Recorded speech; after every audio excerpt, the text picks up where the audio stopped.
The White House press room buzzed with restless energy, an almost electric tension thickening the air, not just from the glare of the stage lights, but from the unspoken anticipation of an imminent battle.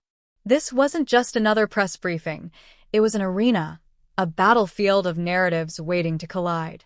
Cameras snapped in rapid succession, their flashes bouncing sharply off the polished podium. Reporters leaned in, notebooks open, microphones angled forward, some exchanging subtle glances, silent acknowledgments that they had come ready for a fight. They weren't just here to ask questions. They were here to challenge, to press, to provoke. But the real spectacle wasn't them. No. The real focus of the room loomed just behind the podium, a massive screen looping the same chilling footage over and over. The Toronto plane crash. The eerie glow of emergency lights cutting through the darkness. First responders moving with urgency, a blur of motion against the chaos. A plane, tilted at an unnatural angle, landing gear barely gripping the runway. The weight of the moment settled over the room, not because of what had already happened, but because of what was about to happen right here, right now. Because this wasn't just about an aviation incident. It was about the story and the battle to control it. As the tension reached a near breaking point, the heavy doors swung open, and in stepped Caroline Leavitt. No hesitation. No uncertainty. If anything, there was a flicker of something almost amused in her expression, like she had already run through every possible scenario in her mind and knew exactly how this would play out. The room braced itself instinctively. The game had begun. She strode to the podium with the poise of someone who had anticipated this moment long before it arrived. Her eyes swept across the room, scanning the familiar faces. The skeptics from CNN, the adversaries from MSNBC, the ever-ready correspondents from Fox News. The entire press corps sat poised, waiting for their chance to pounce. But Caroline? She wasn't rattled. If anything, a small smirk tugged at the corner of her lips. Then, before she could even draw a breath, Caitlin Collins from CNN struck first. Her voice sliced through the thick atmosphere like a blade. Press Secretary Leavitt, with multiple aviation incidents occurring in just the past few weeks, does the Trump administration take responsibility? Have the president's budget cuts directly weakened aviation safety? A direct hit. A calculated opening move. A few reporters nodded, pens poised, fingers hovering over keyboards, waiting to transcribe the response. Caroline arched a brow. Unimpressed. She leaned slightly forward, her voice deliberate, steady as steel. Caitlin, I understand that the Democrats are desperate to push a dramatic new narrative, but let's be honest, this is a new low, even for them. The room stilled. A brief silence, just enough for tension to ripple through the crowd. Some reporters darted glances at each other, others quickly typing, capturing every syllable. Caroline's gaze remained unwavering as she continued. I get it. This has been a tough time for you all. It seems like bad news about President Trump has been hard to come by lately, so the Democrats, and of course, a few of their allies in the media, had to get creative. And what did they come up with? That the president is somehow responsible for every single aviation incident? It's shameless, baseless, frankly, laughable. A murmur spread through the press corps. Some journalists exchanged knowing glances, while others adjusted their earpieces, waiting for their producers' cues. A few reporters flipped hastily through their notes, preparing for a rebuttal. But Caroline? She let the moment linger. Then, just when the silence was heavy enough, she struck. So today, let's break it all down, step by step. And by the time we're done, you'll see exactly why this entire narrative is built on absolutely nothing. A challenge. A dare. Some reporters sat up straighter, flipping through their notes. Others exchanged quick, knowing looks. This wasn't just a press conference anymore. It was the moment. The shift in the room was subtle, but undeniable. The game had officially begun. The screen flickered behind Caroline. The grainy footage of the Toronto airport crash replayed once more. The aircraft skidding across the runway. Emergency lights flashing in frantic pulses. Ground crews sprinting across the tarmac. A low murmur rippled through the press corps. Someone muttered, "Oh no, no, no." Whether in reaction to the footage or what was unfolding in the room, it wasn't clear. Caroline allowed the tension to simmer just a second longer. Then, with an almost casual composure, one that had become her signature, she folded her hands on the podium and spoke. "Now, folks, let's start with the most important fact. Everyone on that flight is safe. No fatalities. No major injuries. That's a relief, isn't it?" A few reporters exchanged quick glances. Some nodded, instinctively acknowledging the point. And yet, somehow, this is the latest incident that Democrats are scrambling to blame on President Trump. A beat of silence. Then, like clockwork, an NBC News correspondent leaned forward, seizing the opening. Press Secretary Leavitt, isn't it true that the administration's cuts to the FAA have led to a decline in aviation safety? Caroline didn't blink, didn't flinch. She simply arched an eyebrow, as if she had been waiting for this exact moment. "Oh, so this is the angle we're going with? Blaming the president for an aviation accident in another country? Tell me, are we also holding him personally responsible for turbulence and bad in-flight meals now?" A few stifled chuckles. Low, restrained. But there. She leaned in slightly, shifting her tone. Now sharp, now deliberate. "Let's clear this up. First, the Toronto crash? That's Canadian jurisdiction.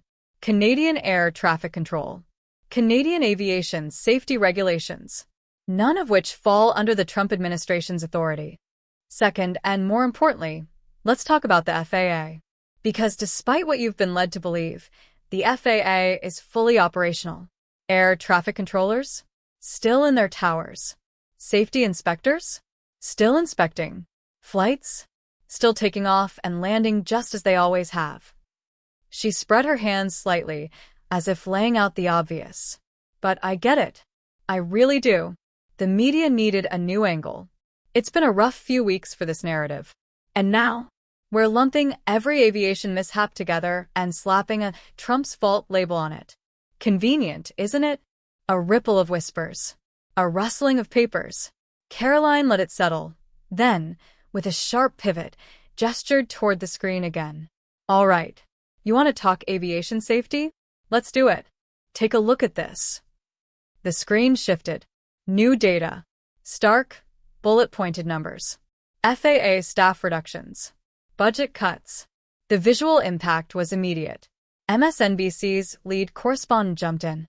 "Press Secretary Leavitt, this administration has slashed FAA personnel while aviation disasters are increasing. Doesn't that raise serious concerns about public safety?" The words hung in the air. And Caroline? She was more than ready. The measured, deliberate silence was meant to convey one thing. The answer was already obvious. Yet, the entire room held its breath, waiting, anticipating. The tension was thick enough to cut with a knife. Caroline let it sit there, let it simmer for just a moment longer. Then, she exhaled, a soft, amused scoff slipping past her lips as she shook her head, a flicker of disbelief flashing across her face. She leaned forward slightly, resting her hands on the podium, her voice laced with controlled exasperation. "All right, let me see if I've got this straight. Because of some routine staffing adjustments, planes are suddenly falling out of the sky? That's the story we're running with now." She let the rhetorical question dangle in the air, watching as a few reporters shifted in their seats. Then, without missing a beat, her tone shifted from bemused disbelief to razor-sharp precision. "You know what's really interesting? None of you seemed remotely concerned about aviation safety 6 months ago. Or a year ago. But now? Now it's headline news. Now it's an existential crisis. And why?" She gestured toward the list on the screen, her gaze cutting back to the press corps, eyes sharp and unwavering. "Let's just be honest about what's happening here. The media didn't suddenly wake up one morning and decide to become the great champions of airline safety. No. What actually changed is that President Trump is back in the White House. That's the difference. And now, suddenly, every delayed flight, every minor runway incident, Every hiccup in aviation is being turned into a full-scale national emergency. A shift rippled through the room. Some reporters furiously scribbled notes. Others exchanged quiet, knowing glances, as if they recognized the truth in her words, but weren't quite ready to admit it. Then, MSNBC's correspondent leaned forward, refusing to let go. So, are you saying the increase in aviation incidents is just media spin? Because the data suggests it's more than just a coincidence. Caroline didn't hesitate, not even for a second. With a deliberate movement, she flipped through her notes, then tapped the podium as if setting the record straight once and for all. An increase, you say? Here's what I'm saying, there hasn't actually been an increase at all. In fact, if you bother to look at the real numbers, January and February of this year compared to the same period last year, there have actually been fewer reported aviation incidents. Silence. A silence so thick it was almost deafening. She waited. Let it sink in. Then, she allowed the faintest smirk to tug at the corner of her lips before delivering the final blow.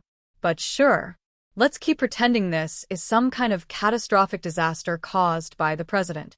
That's way more fun for ratings, isn't it? The MSNBC reporter opened his mouth, seemingly ready, with a rebuttal. But for the first time, no immediate counter came. He hesitated.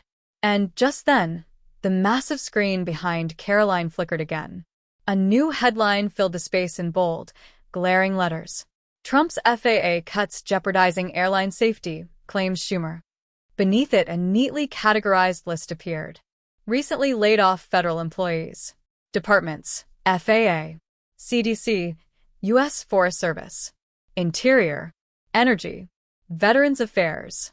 The implication was clear, a sweeping indictment of the administration's policies. CBS's correspondent adjusted his mic, seizing the moment. Press Secretary Leavitt, Senate Majority Leader Chuck Schumer has stated that President Trump's budget cuts to the FAA have directly weakened airline safety. Are you denying that this administration has fired hundreds of FAA personnel? Caroline let out a slow breath, tilting her head slightly, almost as if she were trying to process the sheer absurdity of the question. Hundreds of FAA employees, you say? She turned to the screen, gesturing toward it without even needing to look. Tell me, do any of you actually read the fine print on these reports, or do you just run with the headlines? A couple of reporters exchanged wary glances. Others looked down at their notes, flipping pages. Caroline didn't wait for an answer. She simply exhaled, flipped through her own notes, and continued, her tone now crisp, methodical, unwavering. Here's the actual reality. The FAA employs over 45,000 people. Of those, fewer than 400 were let go. And guess what? Every single one of them was still on probationary status, meaning they had been with the FAA for less than a year. Not a single one was an air traffic controller. Not a single one was a critical safety inspector. She paused, scanning the room. Then, she let her next words drop like a hammer. So, unless Chuck Schumer is under the impression that the FAA was somehow being held together by 400 brand new, still training employees, maybe he should take a second look at his talking points before running to the cameras. A few muffled chuckles rippled through the press corps. Some reporters smirked. Others remained stone-faced, pens hovering above their notepads. But CBS's correspondent wasn't backing down. But Schumer isn't the only one raising concerns. Former Transportation Secretary Pete Buttigieg has also publicly questioned the firings, asking how many FAA personnel were let go, what positions, and why. Caroline pressed her lips together, her expression caught somewhere between amusement and exasperation. Oh, Pete Buttigieg is suddenly worried about FAA staffing. She let out a dry, humorless chuckle. That's rich. Then, leaning in slightly, her voice took on a mockingly thoughtful tone. I wonder, is this the same Pete Buttigieg who spent 4 years at the Department of Transportation completely ignoring the air traffic controller shortage? The same one who let the FAA continue running on outdated World War II-era systems? The same Pete Buttigieg who, let's not forget, had over 90% of his workforce, including himself, working remotely while using the department's budget as a slush fund for environmental justice projects. She let the words settle, her gaze sweeping the room. Yeah. Forgive me if I don't exactly buy his sudden concern for airline safety. Silence. The CBS reporter hesitated, clearly weighing whether or not to push further. Caroline didn't give him the chance. Here's the truth. This administration has taken more action in 4 weeks than Pete Buttigieg did in 4 years. And I, for one, would love to hear from him when he's ready to explain why that wasn't the case under his watch. The CBS reporter barely had time to sit down before the screen flickered again. Another headline, bold and glaring. Trump's FAA cuts exposed. Buttigieg demands answers. Beneath it, a statement appeared in sharp, undeniable font. The flying public needs answers. How many FAA personnel were just fired? What positions? And why? A direct quote from Buttigieg himself. The question hung on the screen, meant to sound damning. Caroline exhaled sharply, shaking her head slightly before turning back to the room. Well, I suppose we should all be grateful. After 4 years of complete silence on aviation safety, Pete Buttigieg has finally decided to show some concern. A little late, but hey, progress is progress, right? A pause. Just enough for the jab to land. Then, without missing a beat, she clicked the remote in her hand. The screen shifted. This time, raw data. The real numbers. And just like that, Caroline had taken control. Again.